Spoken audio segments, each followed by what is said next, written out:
air conditioning on this 1999 Acura 3.5 RL.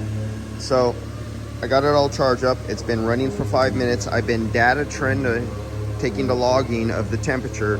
It has dropped down to 36.2 degrees. So we got 36.2 Fahrenheit. Oh, we got condensation. And it'll stay like that, and it won't freeze over the evaporator. And there's HVAC guys out there that are pulling their hair out right now, who, if you tried this on a residential carrier, train, ICP, whatever you have, if you tried this on a home residential unit, you would have a block of ice in your evaporator. But you do this and get away with it on cars all day long. Why? Can you do that?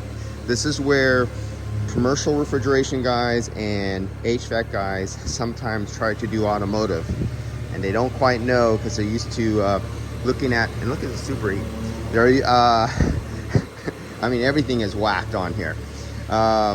They see this stuff, and if they weren't looking at the pressures and they're looking at this, but this vehicle is different than others.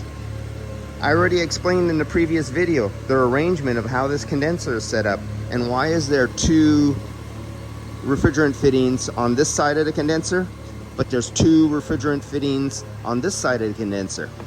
I already explained that. And there's many things that don't work within the realm of a rule of thumb, and this is one of those vehicles. This thing cools better than a $100,000 BMW or Mercedes-Benz from this era. All right, guys, I'll see you later. And you know how the guys use an average rule of thumb? Oh, you do you know, somewhere around a superheat of 12 or 10 superheat on residential. We're talking about residential. But then there's other guys in residential who does another brand, and that brand says, oh, you do a superheat somewhere around 20, and or commercial refrigeration. Well, how about if we go into CO2, and you get transcritical CO2 systems, and you try to set a CO2 system to a superheat of 12, or like some of the manufacturers on R410 will say on a cool day, if it's 68 degrees, instead of the 12 superheat, it should be 8 superheat, or your subcooling should be this amount. And if you try to do that do a 12 superheat on a CO2 system, you'll be wiping out compressors left and right. They'll be 20 or above.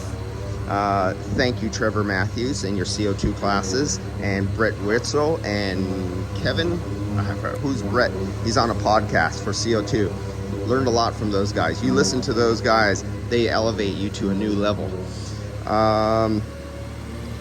Yeah, so this is what it is, and it doesn't look right.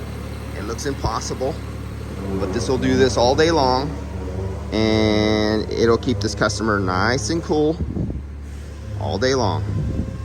All right, see you guys.